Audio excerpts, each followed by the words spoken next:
ہر أکِس مسلمانس پزِ پانس برونٛٹھ کن سۄ لسٹ تھاوٕنۍ اور پتہٕ پزِ پنُن پان اپنی حفاظت کرنی چاہیے ان تمام گناہوں سے میں اپنے آپ کو بچاؤں گا کیونکہ یہ حرام ہے.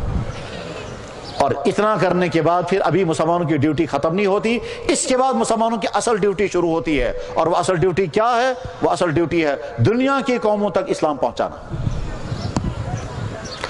چنانچہ ایک بہترین سکالر عیسائی اس نے اسلام قبول کیا اور اتنا شاندار وہ جانتا تھا عیسائی مذہب کو بھی اسلام کو بھی. اور اسلام قبول کرنے کے بعد یہاں سری نگر میں تقریر کرتے کرتے اس نے کہا اے مسلمانوں ہمارے پاس سائنس تھی ہم نے تم تک پہنچائی, تمہارے پاس اسلام تھا تم نے ہم تک کیوں نہیں پہنچایا.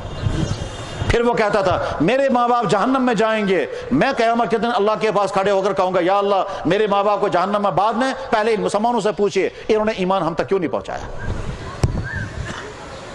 تو اس لیے اس کے بعد ہماری ذمہ داری ہے کہ دنیا کی قوموں تک اسلام پہنچائیں. اللہ اکبر. میرے ایک بھائی مجھ سے ملے, کہنے لگے جی عجیب بات ہے ہم اسلام کی دعوت دینے کے لیے تیار نہیں ہیں ورنہ دنیا کی قومیں تو پیاسی ہیں. پھر اس نے واقعہ سنایا اپنا, کہنے لگا میں سری نگر حضرت بل میں تھا, مغرب کی نماز پڑھنے کے لیے گیا, وہاں میں نے دیکھا کچھ ہندو آئے ہیں گھومتے ہوئے اور 20-30 آدمیوں کا گروپ ہے.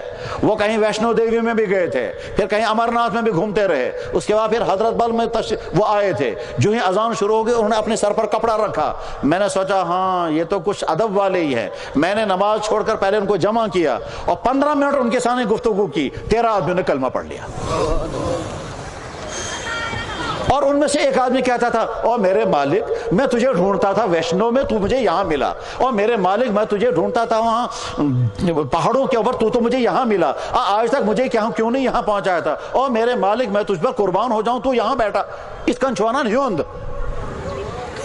میرے بھائیوں اگر اس مسلمان دعوت کے مقام پر کھڑے ہو جائیں تو اتنی تیزی کے ساتھ دنیا کی قومیں اسلام میں داخل ہو جائیں گے. اللہ اکبر. مگر مشکل یہ ہے کہ مسلمان نہ خود دین پر چلنے کو تیار ہیں نہ دوسروں کو دین کی دعوت دینے کے تیار.